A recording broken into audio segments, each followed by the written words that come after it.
Previously on Pretty Little Liars Original Sin. Hi guys, it's Lauren Daisy. Welcome back to my channel, and today we are going to be doing a recap of Pretty Little Liars Original Sin before the second season Summer School comes out.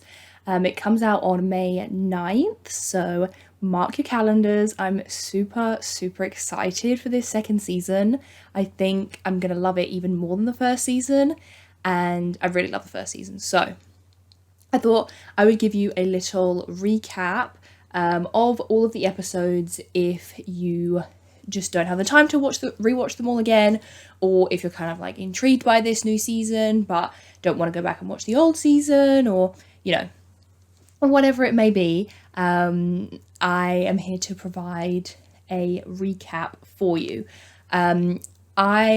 This is going to be a lot more condensed. Well, I say that, my videos are always long, I can't help it. I'm sure I will go on a ramble at some point, but a bit more condensed than my other videos on Original Sin. So for this one, we're just going to be going through the episodes exactly like as they happened.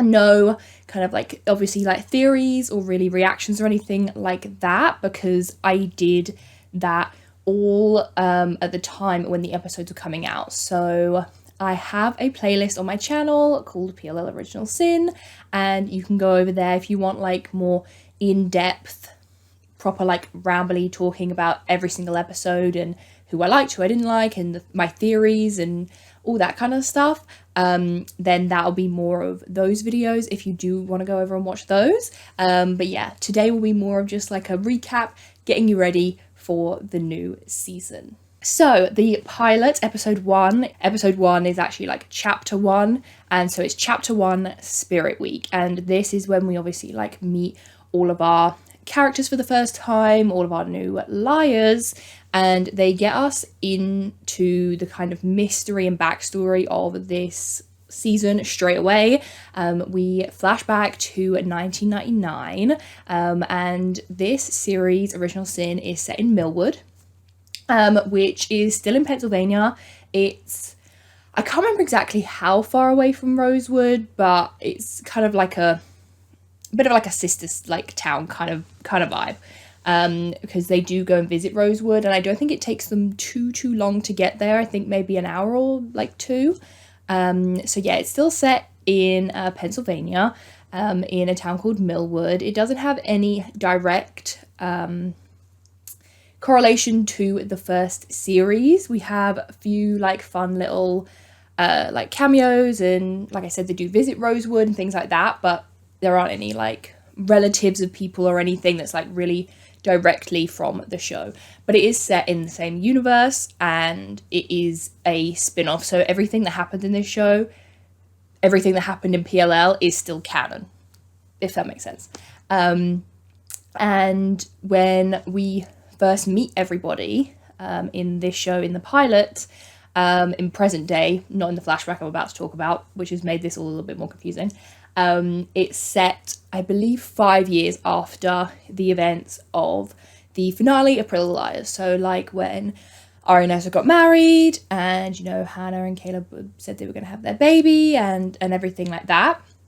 We're like 5 years on from that now, when we meet our new liars in Millwood. So back to what I was saying after my little disclaimer. Yeah, we're in Millwood, Pennsylvania, and we're in 1999 for the flashback, and we see a young girl, and she's kind of like calling out for her friends, Sydney and Davy, and she's just kind of obviously in distress. Then we see the crowd of like high school students kind of start to disperse, and there's all these screams of terror, and we see 5 girls standing like completely still in shock. So we're kind of like, right, are these going to be our 5 new liars? But they actually aren't, because we come back to the present day, which, like I said, is about 5 years after Pretty Little Liars finished. So we're set, it's kind of like Riverdale. It is written by the guy that wrote Riverdale, and I love Riverdale. Okay, I won't have any Riverdale slander in my comment section. I love that show, and it's kind of a similar vibe where It's technically set in 2021 when the show came out, I believe, and they have like smartphones, like they have iPhones and stuff, but there's also a really retro feel to it where everyone kind of dresses more like it's like the 70s, like 80s, like that kind of vibe, and that's the small town vibe that we get.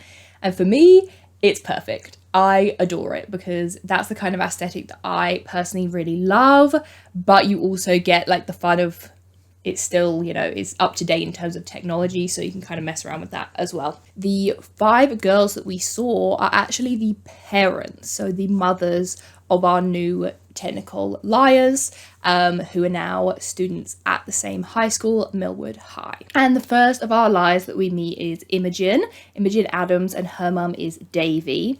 And we see that she is actually pregnant. Davy actually receives a poster, like a flyer, for the party that we saw. It was like a Y2K party, and that kind of gives her a bit of a flashback, and we can see, okay, so she is obviously one of the girls that we originally saw, and she is connected to whatever happened to the girl that we saw at the beginning. So then we see a little bit later that there's kind of a bit of a water leak. Her house is starting to flood, and Imogen is really confused, and she kind of cautiously goes upstairs and approaches the bathroom where the water is coming out from.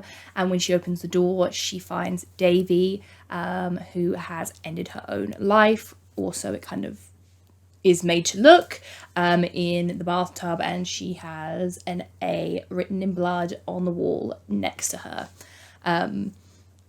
So that's kind of how we kickstart the season, which was wild. I was not expecting like a serious, like pivotal death. Obviously, we only just met Davy, so it doesn't feel that pivotal to us. But obviously, Imogen is one of our main characters, so for her to lose her mum in the first like 5-10 minutes of the opening episode, I thought was really like attention grabbing for sure. And so even though it seems like that group of 5 have kind of lost touch over the years, Davy, Imogen's mum, and Sydney, who we can assume is kind of a nod to Scream, Sydney Prescott, still remained close, and she had actually left Imogen to Sydney in the event of her death, which is kind of like crazy if you haven't really spoken for that long. But anyway, Imogen is now living with Sydney, and that's when we're introduced to our second liar, and that is Tabby. Tabby Hawthorne, I think her name is. And I love Tabby. She's one of my absolute favorites. She's really loves like horror films and films in general, and wants to be a director, and she works at the local cinema, and she's so adorable. So that's where we get our connection between our first 2 liars, Imogen and Tabby, because they're now living together, and they go to school at Millwood High, and they're kind of Imogen's kind of showing her disdain for the fact that it is Spirit Week. So obviously it's only been a month since her mum passed away, so she's not really feeling super festive. She's also pregnant, so she's going through a really like harrowing time at the minute. And then we meet our next 2 liars. So first up we have Farron Bryant, and again, love her, absolute icon. She is a ballerina at the school, and she just is the definition of slay. She's everything. And we see her kind of like walk into school, and she walks right past this new girl that we're introduced to called Karen, who has blonde hair. She also has a twin called Kelly, and we quickly kind of see that these are supposed to be our Regina George, our kind of like antagonist, mean girl kind of characters, but Farron is very much doesn't kind of let them get to her, whereas Imogen is more kind of, she used to be friends with them, so they kind of get under her skin a little bit more. And so we see Farron kind of walk past them, and then we're introduced to Noah. So Noah's our 4th liar. She is our kind of like sporty girl, if you want to like put them into kind of more like stereotypical roles. She's like the sporty one, and we see her giving a urine sample to the school nurse. So we know that she's kind of been in trouble before, like with juvie. We don't really know exactly what happened there. But she's obviously having to give this test, so she's kind of on, like, is it parole if you're a teenager? I guess not, but like she's being kept an eye on basically at school. And we also meet her boyfriend Sean. So this is kind of our first like couple that we get introduced to, and he's also a jock type, so it's kind of like the classic sporty couple. So then we go to a ballet class with Farron, and we start to see the dynamic that she has with Kelly, but also just kind of her ballet teacher, Madame Geary, and we start to see themes of racism throughout. And I had seen at the time a few comments like on my videos about Original Sin, and also on Reddit and stuff, that a lot of Black or like POC dancers had kind of had a similar experience to Farron, and were actually, you know, kind of praising the show for bringing attention to this. It's not something they'd seen before, and also kind of how accurately it was depicted, which I found really interesting. It's not a topic that I had ever seen discussed before. I think kind of ballet in general is not something I really know anything about, but specifically that kind of dynamic and the struggles that people face within ballet, and kind of like the restrictions and the rules and the pressure of ballet, especially when you're also contending with racism within that as well. So we kind of get our first glimpse into that when Kelly and Farron are cast as their roles in The Black Swan. Imogen also goes to the nurse and tries to see if she can schedule an abortion, but she isn't able to because she's too far along now, and she's just kind of panicking because when she decided to keep this baby, it was when her mum was still around and they were going to look after it together, and now she's like, what am I going to do now that it's just me? Like, obviously I live with Tabby and Sydney, but I can't expect them to help me raise a baby, and I just don't know if I can do this now without my mum. So we see Noah, and she is doing her community service, which is kind of like cleaning up this development site with some other like juvie, what are they called? Like juveniles? Wait, I don't know. Anyway, other people her age that are also doing community service. And this is where we meet Sheriff Beasley, and he is Karen and Kelly's dad. He is also a nasty piece of work. I would say he's like this series Wilden, but potentially even worse.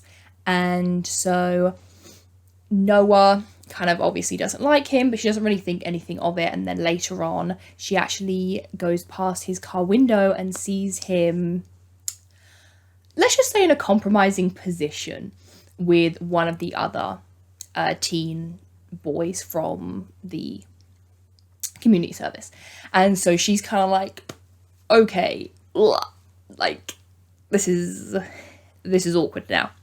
And that's kind of when we start to see that Sheriff Beasley isn't a nice guy, and we start to kind of see those layers of that character, and there's a lot more as to why he's a terrible guy, but this is kind of that first glimpse that we get into him being a corrupt cop, which again was a pretty big theme during Pretty Little Liars. And also he's the sheriff, so he's like top ranking, which means that he kind of has sway over Millwood, even though it's been established that his morals aren't exactly in check. We also see Tabby go to work at the Orpheum, is what it's called, the movie theatre. That's where we meet Wes, who is her boss. He's kind of got a bit of an older guy, kind of like creepier vibe to him. And we also meet her kind of like best friend, and he is called Chip. And then we meet Mouse. I absolutely love Mouse. I think she is just adorable. And she is just so sweet. She's quite like introverted, and kind of like tech savvy. And she meets this guy called Ash, and they kind of like hit it off and start flirting, and they are 100% my favorite couple in this show. And then things get really heated between Imogen and Karen. Like I mentioned, they did used to be friends, but Imogen kind of goes off on her in front of the whole school, and Karen is saying really horrible stuff to her about how no one wants her, like pregnant, teen self here. And Imogen decides that how she is going to get revenge on Karen is she's going to become Spirit Queen, and that's kind of Karen's big dream. Throughout this whole episode, she is asking people to vote for her, and she's running like unopposed because everyone is so kind of like scared of her. And Imogen decides that she is going to run for Spirit Queen to get back at her. We're also introduced to Mouse's parents. So we have Elodie, who again was a member of the kind of like group of 5, and Noah's mum, Marjorie. So Marjorie works at the hospital, and Elodie, I can't remember where she works, but she's very protective over Mouse. We see that, and she doesn't like how much kind of time she spends online. Throughout this episode, like I mentioned, Karen has been really campaigning to be Spirit Queen, and she's got all these like posters up, and when they come into school the next day, the posters are like completely trashed, and it's kind of pointed obviously the finger at Imogen because she kind of went off on her, as well as Tabby, Mouse, Noah and Farron, because of just their different kind of relationships and their interactions with Karen in this episode. So they all kind of get brought in for detention together, and that is when they all meet properly for the first time and start to kind of form that friendship group that we see. And we don't see a lot of A throughout this first episode. We're kind of shown who A is straight away in this version of the show. He is very like tall, wears kind of like a janitor's outfit. It's kind of like a Michael Myers, Jason like combination of all kind of those like scary horror characters. And that's kind of how we're introduced to him throughout the show. We see like him just kind of like lurking around, and like looming and watching the girls in this episode. There's no kind of like direct contact. So then we have chapter 2, episode 2, and this is called The Spirit Queen. So the liars decide that they want to get revenge or like payback on Karen because they believe she trashed her own posters and was pointing the finger at them to get them all in trouble. So what they decide to do is host a free movie night at the Orpheum. That's it. Why can't I remember what that's called? Because obviously Tabby works there, so this gets everyone in their school to attend, and they end up playing this really embarrassing video of Karen at the screening in front of everyone as like payback for what she did to them. And afterwards they all kind of show remorse, and they kind of regret it and question if they did the right thing. And they're kind of seeing the comments that Karen is getting on her Instagram, and despite her being really horrible to them, they feel like they took it too far, and they kind of all decide to apologize to her at the spirit dance. So they decide to kind of all go like get ready together, which is a really cute scene. I really love that scene. And they go to the dance, and they kind of are starting to look for Karen.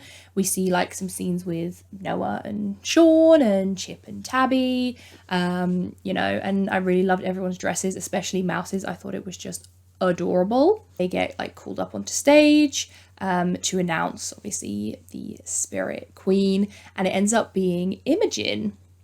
And Imogen's kind of like conflicted because it's kind of what she wanted, and also her mum was Spirit Queen, so that part is nice, but also she feels bad that obviously she kind of took it away from Karen after she had also really embarrassed her. We see Karen's body is pushed off of like, I don't know what you call it, like a rafter at the top of the stage. Her body falls onto the stage, and when Imogen looks up, she sees A kind of looming over.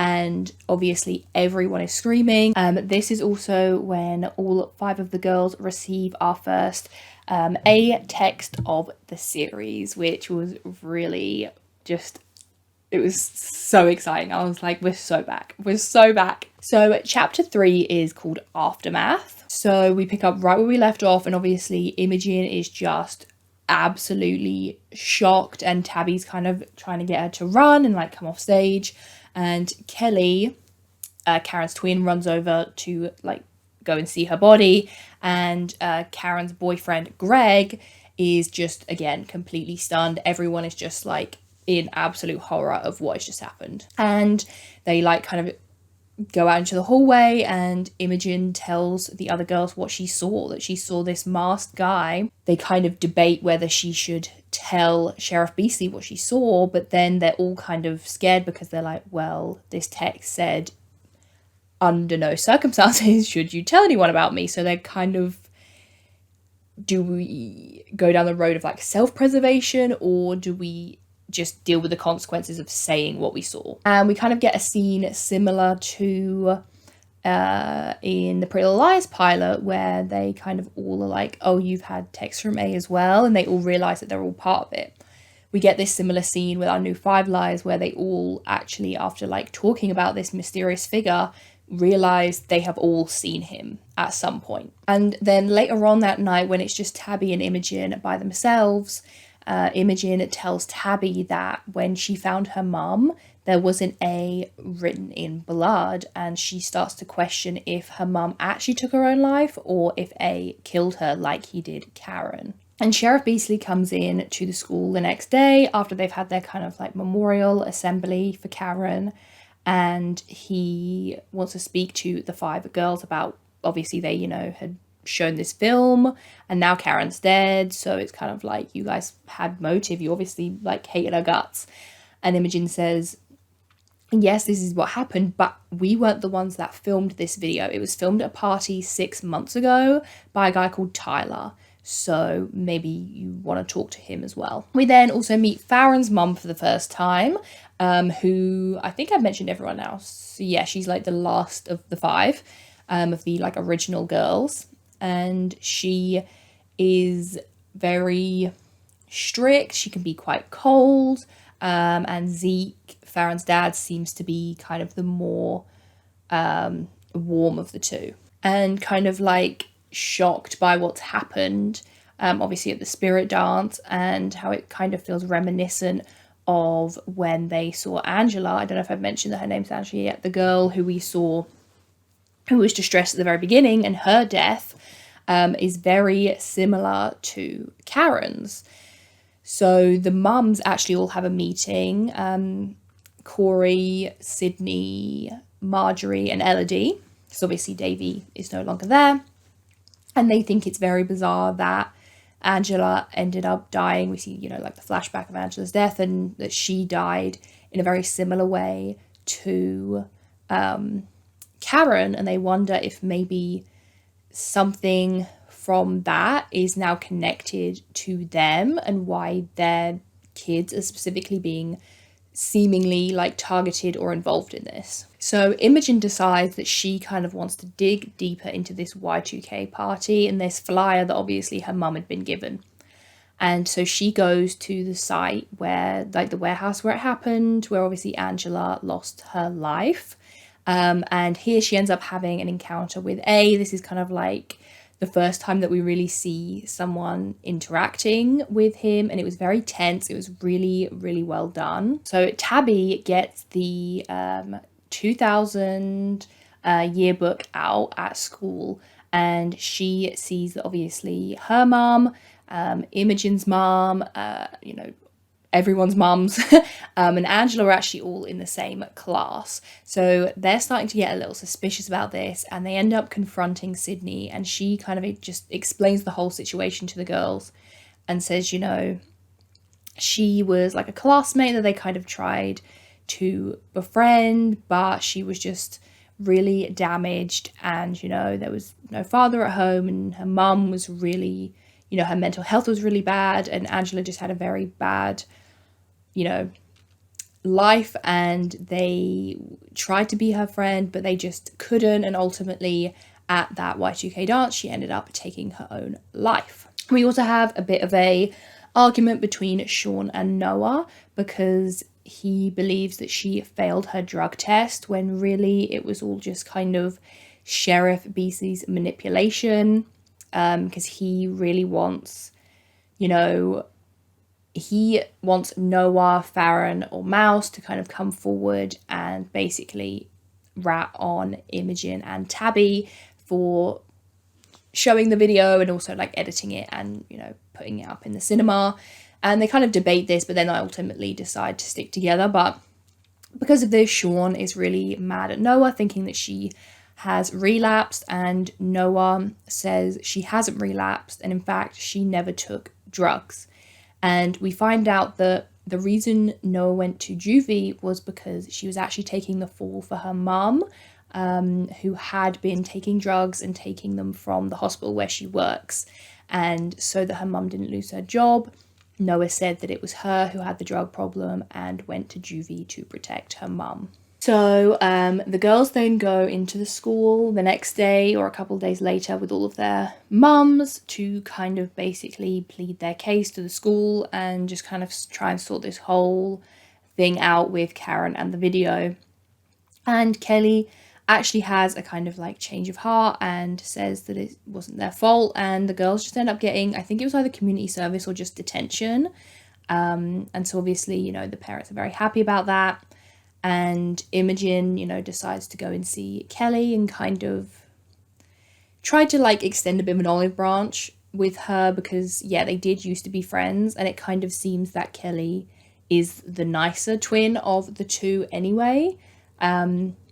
So they have a chat, and the girls decide, well, the Five Liars decide that they're going to go to Karen's grave and just kind of like say a few words. So they do, and they look over, and A is watching them from afar. And that is where we finish episode 3. So in the beginnings of these episodes, we get a few flashbacks, and we just start to learn a bit more about Angela. And we see that the mums, well, specifically like Sydney, kind of downplays their role in Angela's life, that Angela was actually quite a member of their friend group, but that they would kind of tease her and prank her and just kind of like haze her a lot. And we see each of the mums and their kind of different interactions with her. Like for one, Marjorie, who is Noah's mum, is like smoking and tells Angela to have some, and then ends up just blaming the whole thing on her.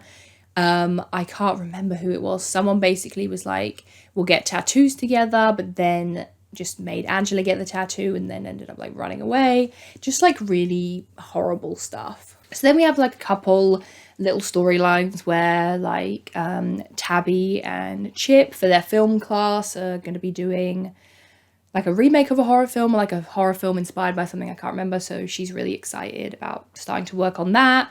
Farron is kind of noticing that Kelly is kind of starting to take over like Karen's life in a way. She's kind of dressing more like her, and she's moved all her stuff into her locker, and I don't know, Kelly's kind of like trying to be nicer to her, and Farron is just very suspicious of the whole thing. We also see Mouse and Ash growing closer, and they go to like I think it's like an LGBT kind of club, not like a nightclub, like a like a school like club thing, where people can kind of like go and chat without any like judgment.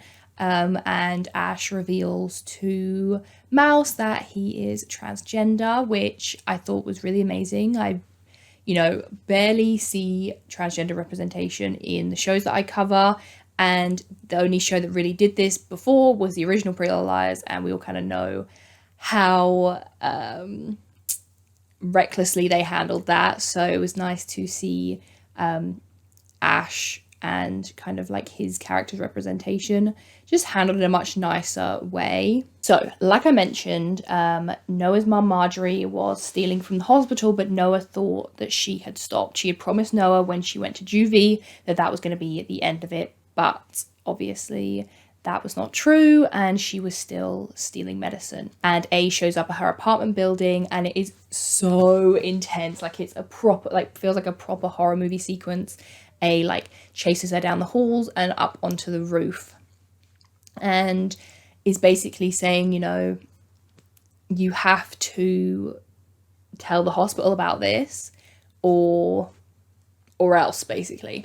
So Noah, because she obviously doesn't want to die like Karen did, she rings the hospital and tells them that her mum Marjorie, well, she didn't say it's her mum, but she says that Marjorie Oliver, that's the last name, has been stealing medicine from the hospital, which was a really heartbreaking scene. So the next day, Imogen was kind of looking through her mum's diaries and she had noticed that some pages were missing. And she tells the girls about this and she's like, why would there be pages missing from her diary? Like, why would you rip out pages of your own diary? It's private, no one's going to see it. And that's when Noah comes over and tells them about her encounter with A, and they get their other A text and they kind of realize that maybe their mums have something to do with Angela's death, or at least what happened to her. And that is why the 5 of them specifically are now being targeted by A. And that is the end of episode 4. The end of episode 4. Okay, so chapter 5 is called The Night He Came Home, which is a reference to Michael Myers in Halloween. I absolutely love horror films.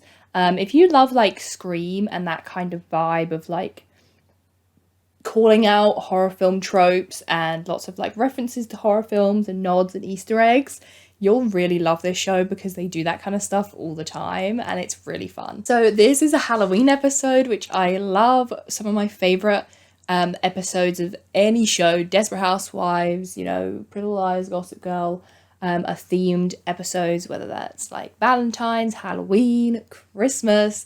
I just love it. So this is a Halloween episode, which is really fun. We get a flashback to Halloween night in 1999.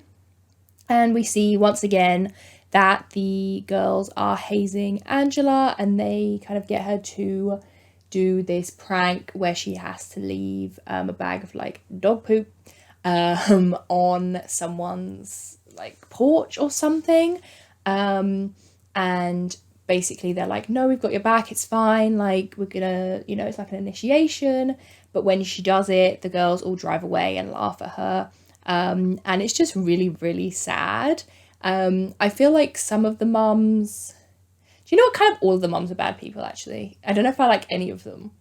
Maybe Sydney. I feel like Sydney's kind of the only one that gets a bit of a redemption arc. So at this point, with how Kelly is acting, Farron is actually starting to get suspicious that Kelly is Karen, and Kelly was actually the one that died that day, and now Karen has kind of taken over her life as Kelly, but obviously she still wants to be herself. That's why she's like starting to dress more like her and like kind of flirting with Greg, who is Karen's boyfriend, and like kind of weird stuff like that. And so she's starting to kind of have those suspicions. We also get introduced to a new plotline for Mouse, where she is video chatting with this like guy online, this older guy, and it's all very like weird and we don't really know what's going on there. And it turns out that basically his daughter has gone missing. And what Mouse kind of does is she pretends to be people's children who are lost to try and help them through that grief. And I think in turn what she gets out of it is kind of having a like father figure just for like the evening or whatever, because she actually has 2 mums, and she isn't in contact with her dad. So there's just a lot of kind of like complex emotions that go into this like weird hobby that she has. And Sydney is actually a real estate agent and she is trying to sell Davy's house, but Imogen really doesn't want her to sell the house because it's kind of the last thing that she has. So she wants to raise money to buy the house herself. and she decides that a good way to raise money is to have a Halloween party. And she says to the other girls, like, you know, we will charge people for entry, and just kind of throw a crazy Halloween party. So yeah, we get to see the Halloween party, and I just really loved it. I thought it was just such like fun vibes, and we got to see everyone in all their different Halloween costumes. I thought Farron looked absolutely gorgeous as Poison Ivy. And yeah, it was just really fun to see who everyone kind of like went as, and just the whole aesthetic and vibe of the episode I really loved. So we have a couple different things playing out at this party. We have Kelly and Farron, and just obviously, you know, Farron is quite suspicious of her, and because she's been drinking, is kind of insinuating that maybe she is actually Karen instead of Kelly. Tabby also gets into it with Tyler, I think his name is, basically like the jocks, because of how they are talking to, I think it was Mouse, or Farron, and she kind of like defends the girls in, you know, in front of everyone. I think she even punches Tyler. Huge girl power. Absolutely loved it.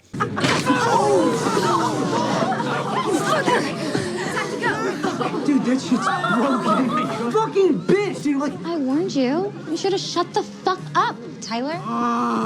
And she kind of like confides in Chip about it, and they talk. And we also see Mouse and Ash. They end up getting high together, and this is what leads to their first kiss, which was so cute.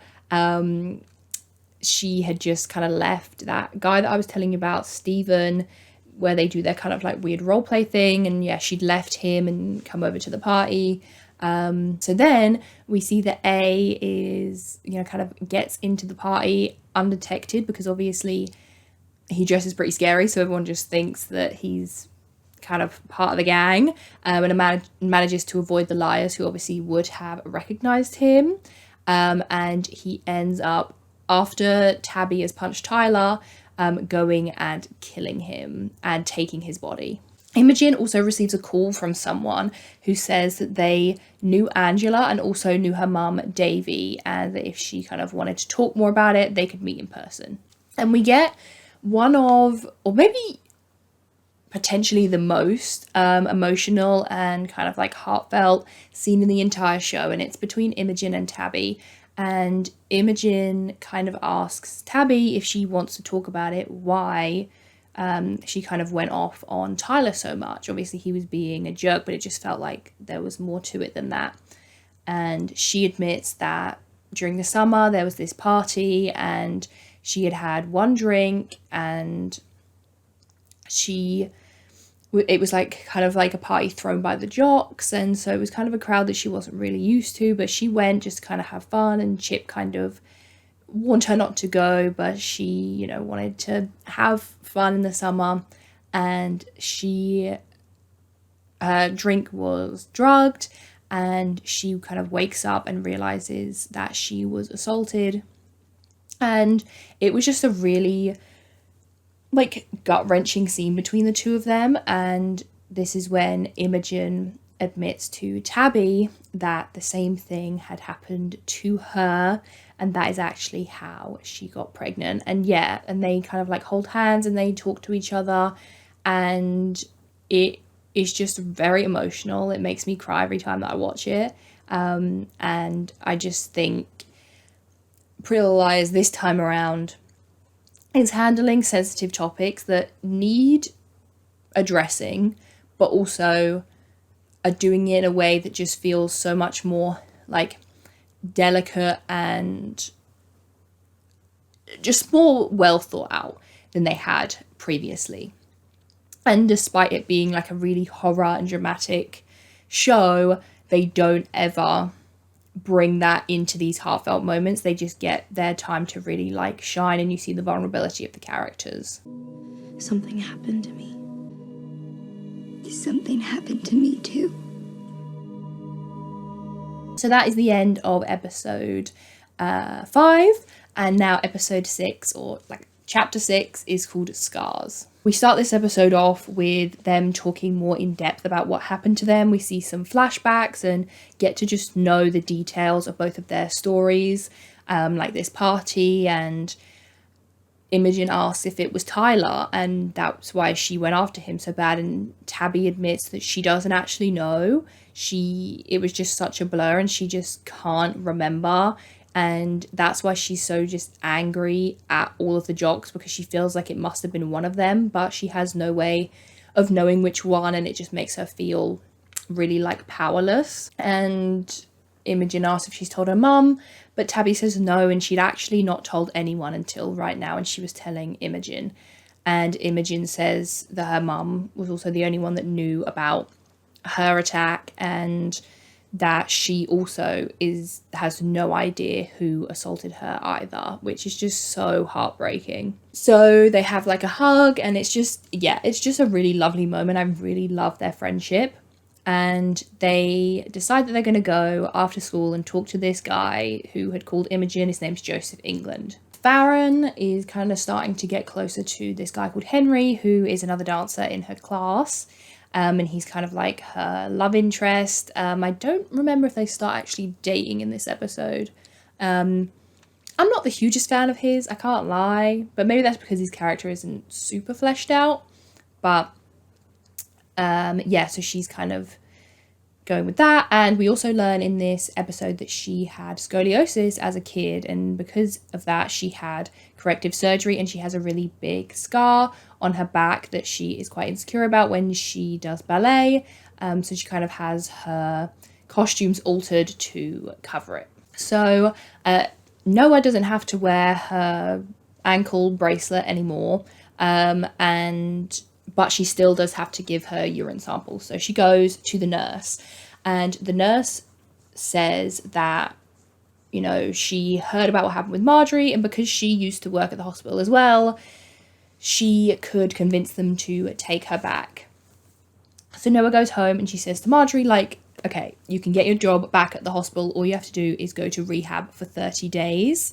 And Marjorie is less than thrilled about the idea. So this Johnny, is it Johnny England? I can't even remember what I just said. Basically, they go to visit him, and he says that Angela, her mum was called Rose Waters. So it's Angela Waters. And that after everything that happened with Angela, Rose actually got sent to Radley Sanitarium. All us Pretty Little Liars girlies, we know about Radley. And so Imogen and Tabby decide they're going to go to Rosewood, baby. They're going to Rosewood. This is our episode where we get to see Rosewood again.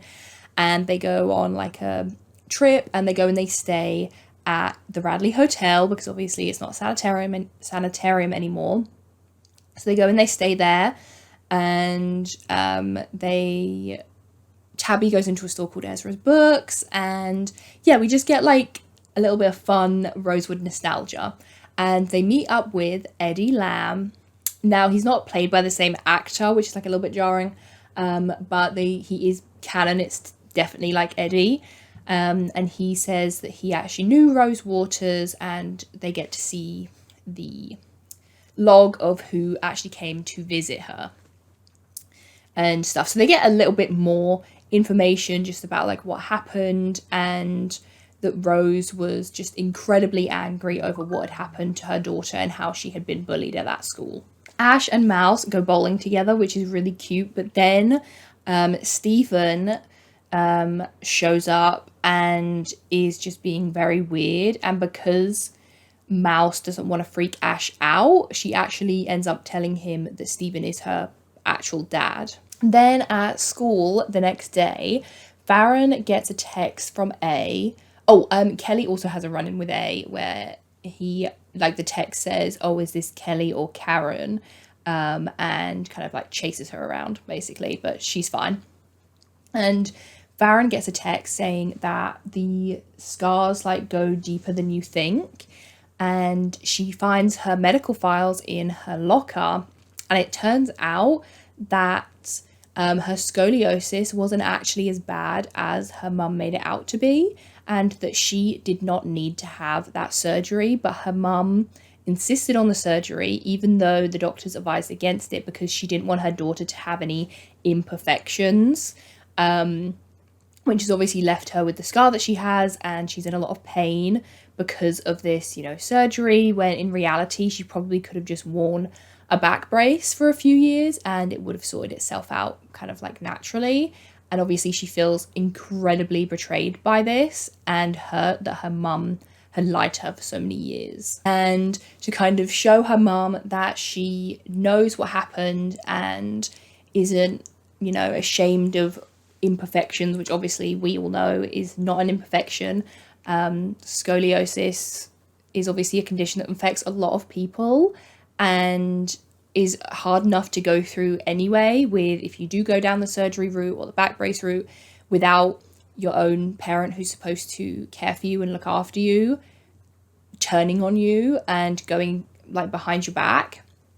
And so she has her like picture up, like it has the cast picture, and she has her picture that shows off her scar, and she also gets her costume altered so that it shows her scar completely, and she shows that she is proud of it and, you know, happy in her own skin, which I just really loved, and I thought that was a really beautiful message. Noah also ends up rejoining the track team now that obviously she doesn't have like her ankle monitor on or anything anymore. And Farron's mum comes in and is obviously shocked to realise that Farron knows the truth about her scar, and it freaks her out so much that she actually leaves before watching the performance.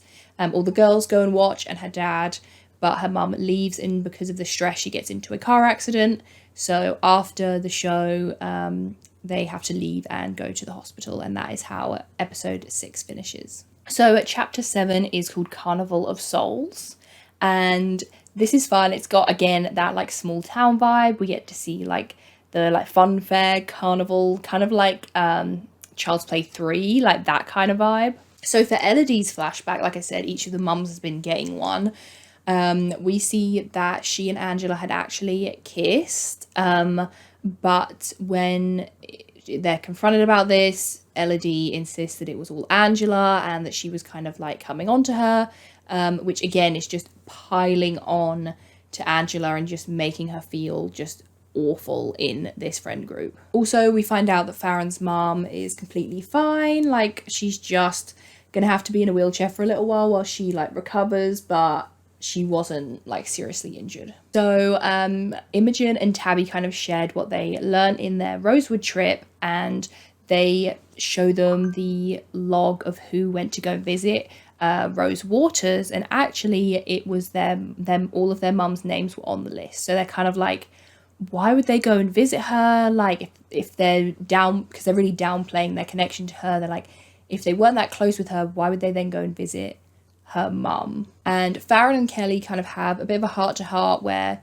Farron apologizes to her because she feels like by questioning if she was really Karen, she kind of put her in like A's firing line, I guess, and that's why it kind of like went after her. So she kind of apologizes for that, and they kind of just, you know, draw a line under their little feud that they're having. So in health class, they're told that they have to take care of those like baby like simulator dolls, and Chip and Imogen get paired up, and they're actually, you know, like quite sweet together, and we start to see a little bit of a connection form between them, and he asks her to go to the carnival with him. Ash also asked Mouse to go with him, which was really cute, and Farron and Henry are growing closer as well. And Mouse actually ends up getting a text from Stephen who says they could go to the carnival together, but obviously she's already said that she's going with Ash, and we're starting to see that maybe this Stephen guy is becoming too attached to her. So Tabby, you know, after talking to Imogen and kind of just doing a bit of like healing, she decides, you know, I actually do want to tell someone about this, and she goes to the sheriff's station to try and find a female officer, but Sheriff Beasley is there first, and she just kind of gets spooked by him and decides to not say anything. Imogen kind of confides in Chip about, you know, what she's going through with her pregnancy, and he actually goes with her to her first meeting at the adoption services because she has decided that she wants to put her baby up for adoption when it's born. So Noah's kind of struggling with being on the track team. She's obviously quite out of practice, and she actually gets offered an inhaler, which isn't technically, I don't think it's like technically illegal, but Obviously, if you like use one when you don't actually need one, it's a bit of a grey area. It's not like technically a sports enhancing like drug. So I don't think you get banned for using one, but it's also kind of, yeah, I think it's just a bit of a, I don't really know a lot about it, but basically she turns it down because she's like, no, I don't want any kind of extra help, even if, you know, technically it's not whatever. But Sean is kind of blasé about the whole thing. And then later on, when they're at the carnival together, a group of, I think it was Rosewood, like jocks gets into a fight basically with like Greg, and Sean gets really aggressive and Noah starts to get quite concerned about him. And we kind of see as the audience that it looks like maybe he is actually taking like proper performance enhancing drugs that are then in turn affecting his mood. And Mouse goes and confronts Steven and is basically like, you need to leave me alone. Like, this is getting too much now. And ends up going to the carnival with Ash, which was cute. We also see Chip and Imogen at the carnival, which again is very sweet. And she kind of apologizes because she's like, I didn't tell you that I couldn't go on any of the rides because obviously I'm pregnant. But he's like, no, it's fine. Like, we'll just chat and we'll walk around and we'll get like cotton candy and it'll just be a fun like date. And we see a scene with Mouse where she gets chased by A through the House of Mirrors, which was so scary. It was so well done. And she ends up telling the girls about this the next day and is like, yeah, A's back with a vengeance. And basically we find out that Elodie is so protective over Mouse because she thought that Mouse was going to get kidnapped at the carnival years back when she was like 5, I think, or 6. Basically, Elodie saw this guy walking away with Mouse and was so scared that she was going to be abducted that basically that's why she's very protective and doesn't really let Mouse go anywhere these days. In this newfound like group and this like friendship that they're forming, Imogen and Tabby decide that they feel comfortable enough to also share what happened to them. But before they can, they get a text from A, and it's a picture of Tyler, and they all realise that A has killed Tyler. So now moving on to chapter 8, which is called Bad Blood. So the girls go into the bathroom and they're obviously freaking out about Tyler, and Mouse wants to go to the police, but Abby and Imogen insist they can't go to the police after obviously everything that's happened and the fact that Sheriff Beasley is dodgy as all hell. And they find out that Angela was also assaulted.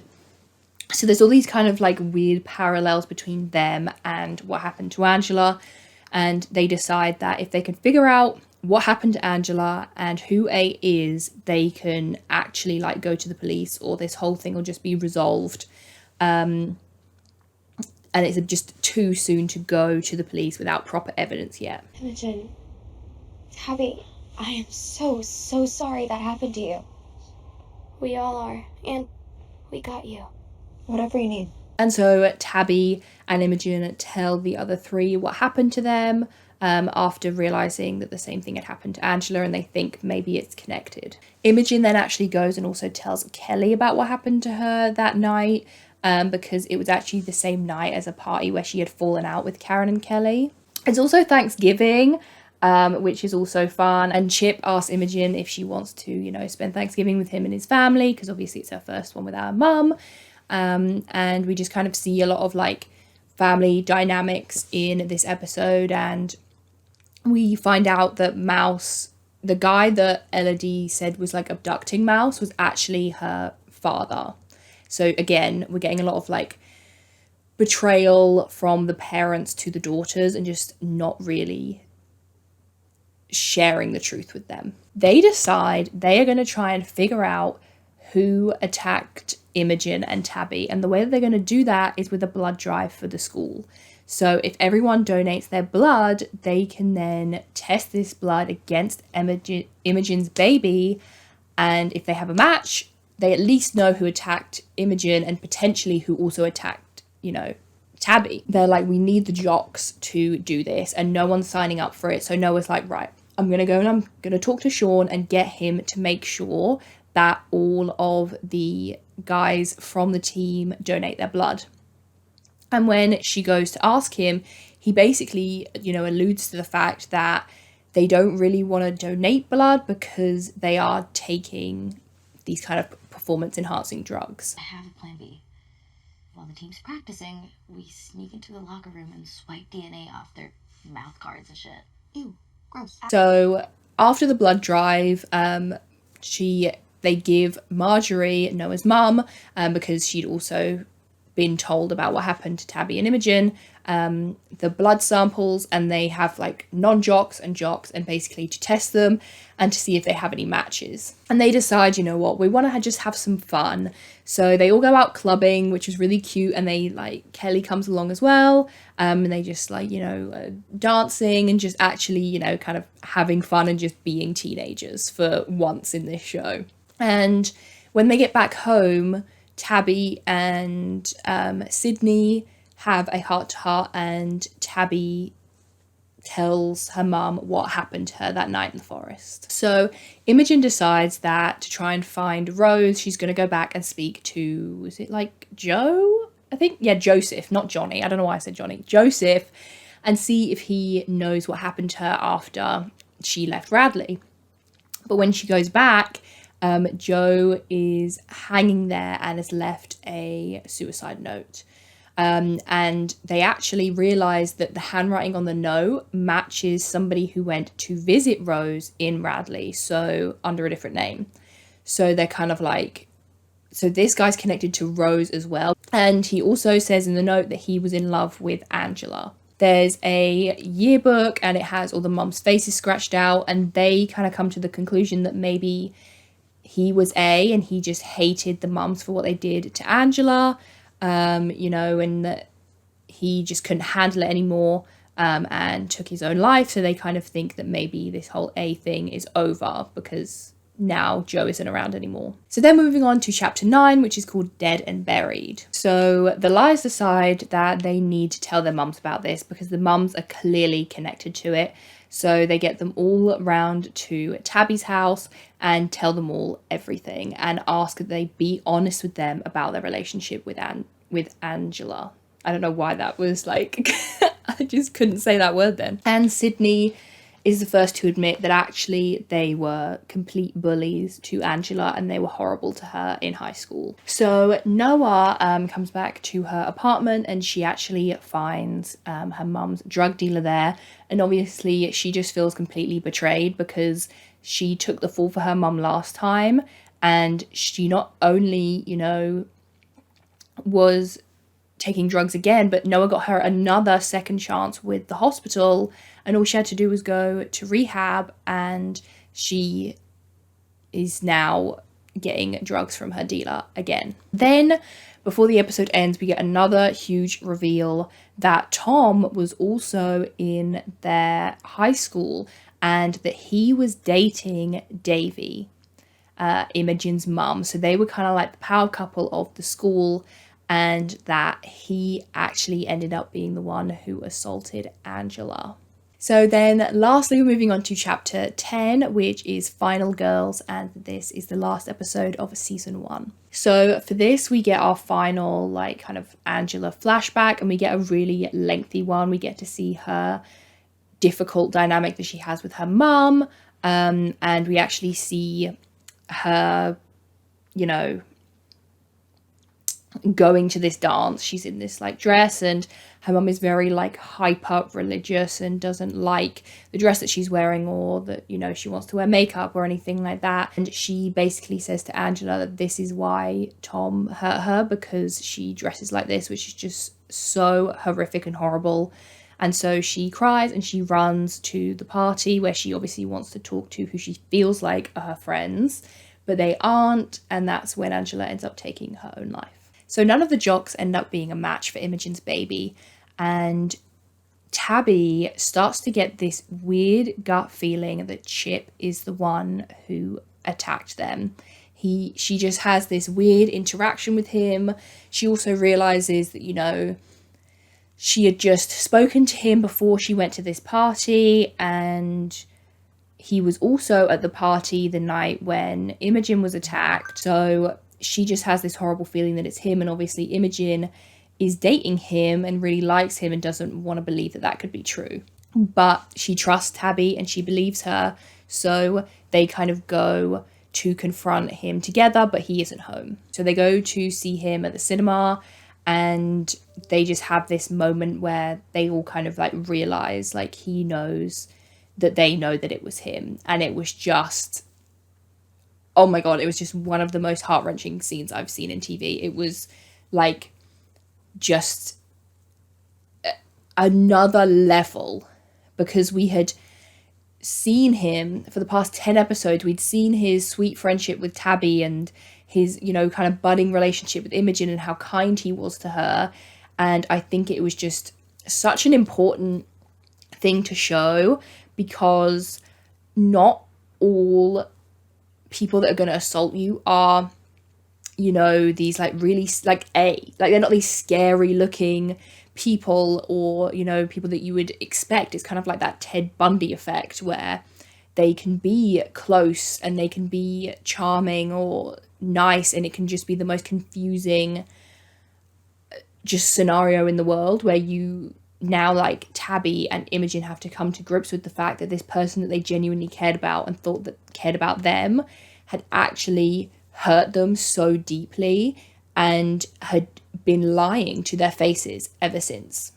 Like, he went to this appointment with Imogen knowing that that baby was his. It's just, it was crazy. And we actually see A in this scene, and A goes after Chip, not them. And it's a weird kind of dynamic where it feels like, okay, why is A suddenly almost like protecting us when usually they're always coming after us? And the next day, they get a text that they're like the final round or something is about to begin, and they go to the school, and they are each given the opportunity to get revenge on the people that have wronged them. And there's kind of like a moment where it's like, did any of them actually take this opportunity?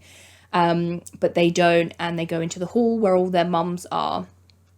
And it is revealed that A is actually Archie, who is Angela's brother, and the Principal Clanton is the other A. So Archie was kind of doing like the heavy lifting, obviously like the killing and the scaring, whereas Clanton was doing the texts and like being the real mastermind behind the whole operation. And it turns out that he was actually Angela's dad, and obviously Archie is Angela's brother, and that was their motive, and that he felt that the sins of the mother are passed down to the daughter, so he was taking it out on our 5 liars because of what their mums had done to Angela. So then, while all this is going down, we actually go over to the Beasley house, and Martha, Kelly's mum, and Tom and Kelly are all sitting there having dinner, and he basically just goes off on all of them. Is horrible. Kelly, you know, confronts him about what he did to Angela, and he is just horrible to all of them, saying, you know, that they never understood him and just all kinds. And Martha takes it upon herself to, I guess she feels like, protect herself and her daughter, and she actually stabs Tom. So yeah, Clanton blames the mums for Angela taking her own life, not Tom and what he did to her. And, you know, Imogen is like, this is why my mum took her own life, because of her guilt over what she did to Angela. She really did choose to leave me and wasn't killed by Archie. And everything is just so, like, overwhelming for her. Principal Clanton says again, you know, the sins of the mother then fall onto the daughter. So because Davy isn't here anymore to accept her consequences, and she basically chickened out, now Imogen has to go in her place, and he sends Archie after her. So she runs back to her house as Archie is chasing her. And the girls basically stay behind and are able to save their mums from Principal Clanton. And Tabby says to him that it's a bit of a double standard that he is coming after all of them, but not Tom, when Tom was equally as horrible to Angela. We have this kind of like final showdown with Archie and Imogen, and Imogen does get hurt, but she manages to attack Archie enough to kind of keep him down, and the other girls run and they find her and get her to a hospital. So then it's a little while later, and we see that she has, you know, we see that Imogen has had her baby now, and she actually takes her baby to go and visit Davy's grave. And we get to see Christmas, and Imogen has her baby at Christmas still, and they all kind of spend it together at Tabby's mum's house. So like Elodie and Mouse and Ash and Farron and her mum and Noah, like everyone is there, which is really cute. They're all like exchanging presents and stuff. And Imogen tells Tabby that she actually found a couple to adopt her baby girl, and it is a couple called Arya and Ezra from Rosewood, who are both writers. So yes, unfortunately, Arya has not left Ezra. It is still canon. They are married and they now have a baby, Imogen's baby. So after they've kind of, had all the Christmas festivities, Corey talks to Tabby and Imogen about what they want to do about Chip, because she is a lawyer and this case, she's just very honest with them that these things take a long time, and are they sure they want to press charges, and they say yes. So Archie and Tom were actually both being held at the hospital because Tom had actually survived after Martha stabbed him, but he was kind of like recuperating, and obviously Archie needed his wounds like tending to after what Imogen had done to him, but he escaped and he actually stabbed Tom again, and to this point we don't know if he survived. We assume that he didn't, but it's also not confirmed, but again he hasn't been shown in the trailer, so it's kind of up in the air. And then Archie goes and he goes and finds Chip and kind of like raises a knife above his head, and we assume that this is Chip's death. Once again, it's not confirmed that he died. We're kind of meant to assume that he did. He's not been seen in any of the trailer. I think his actor came back for one episode, I think maybe the series finale, but that could be a flashback, so we don't really know, but we're meant to assume that Sheriff Beasley and Chip are now dead going into season 2. That is it for the series finale. If you guys want to know anything about the new season, I have two videos on it. I have one where I tell you basically everything that we know, like the new cast, what the plot could be, and the themes, everything like that.